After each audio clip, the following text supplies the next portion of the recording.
পবিত্র রমজান মাস মুসলমানদের জন্য আত্মসংযম, আত্মশুদ্ধি ও আধ্যাত্মিক অনুশীলনের সময়।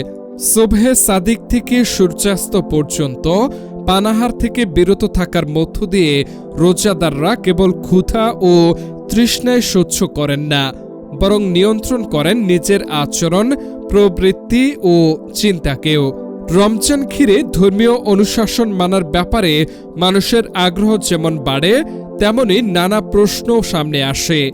কি করলে রোজা ভেঙে যায়, কোনটি সত্যি বিধান আর কোনটি কেবল প্রচলিত ধারণা, এসব প্রশ্নের উত্তর খুঁজতে অনেকেই দ্বারস্থ হন ইন্টারনেটের। যেসব কারণে রোজা ভেঙে যায়। ইসলামী চিন্তাবিদদের মতে ইচ্ছাকৃতভাবে কিছু কাজ করলে রোজা ভেঙে যায়। সেগুলো হলো ইচ্ছাকৃতভাবে খাবার খাওয়া। রোজা থাকা অবস্থায় সচেতনভাবে কিছু খেলে রোজা ভঙ্গ হবে। এটি রোজার মূল বিধানের সঙ্গে সরাসরি সম্পর্কিত। ইচ্ছাকৃতভাবে পান করা, পানি বা অন্য কোনো পানীয় ইচ্ছা করে পান করলে রোজা ভেঙে যাবে।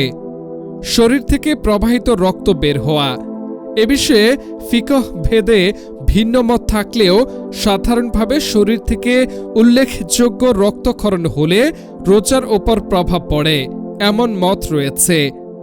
মুখ ভর্তি বমি হওয়া, স্বেচ্ছায় বমি করলে রোজা নষ্ট হয়, তবে অনিচ্ছাকৃত বমির ক্ষেত্রে বিধান ভিন্ন।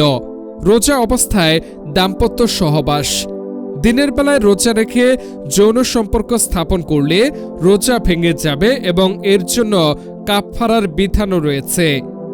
এর বাইরে অনেক বিষয়কে সমাজে রোজা ভঙ্গের কারণ হিসেবে বলা হলেও সবগুলো ধর্মীয় দৃষ্টিতে সমান নয়। প্রচলিত ভুল ধারণা, যা জানাও জরুরি।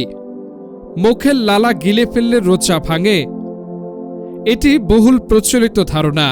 অনেকেই মনে করেন নিজের লালা পেটে গেলে রোজা ভেঙে যাবে। এই ভুল ধারণার কারণে রমজানে অনেকে অযথা থুতু ফেলতে দেখা যায়, যা পরিবেশের জন্যও অস্বাস্থ্যকর। তবে অন্যের লালা মুখে গেলে রোজা নষ্ট হবে। এ কারণে রোজা অবস্থায় চুম্বন থেকে বিরত থাকার পরামর্শ দেওয়া হয়। দাঁত ব্রাশ করা যাবে না, রোজা রেখে দাঁত ব্রাশ করা যাবে না, এমন ধারণাও সমাজে প্রচলিত। দীর্ঘ সময় দাঁত না মাজলে মুখে দুর্গন্ধ তৈরি হয়, যা অনেকের জন্য অস্বস্তিকর। আলেমদের মতে দাঁত ব্রাশ করলে রোজা ভাঙে না, তবে টুথপেস্ট গিলে ফেললে সমস্যা হতে পারে, তাই সতর্ক থাকা জরুরি। অনেকে সাহরির আগে দাঁত মাজাকে নিরাপদ মনে করেন। নখ ও চুল কাটা নিষিদ্ধ, রোজা রেখে নখ বা চুল কাটলে রোজা ভেঙে যাবে, এ ধারণার কোনো ভিত্তি নেই। নখ ও চুল কাটায় রক্তপাত না হলে রোজার ওপর কোনো প্রভাব পড়ে না। পুরো রমজানে যৌন সম্পর্ক নিষিদ্ধ, কেউ কেউ মনে করেন পুরো মাস জুড়ে দাম্পত্য সম্পর্ক নিষিদ্ধ।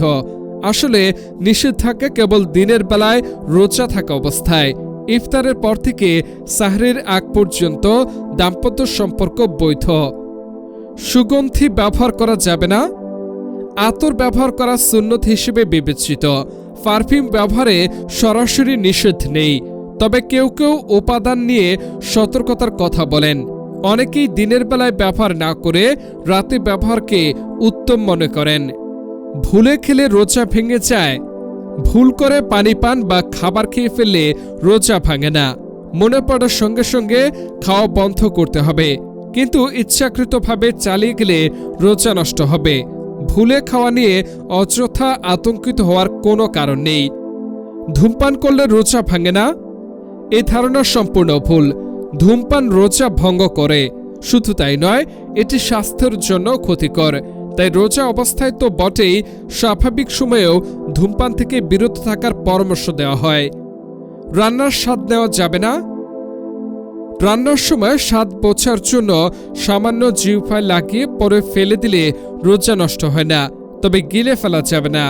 ঘরে যদি রোজা না রাখা কেউ থাকে, তার মাধ্যমে স্বাদ পরীক্ষা করানো উত্তম।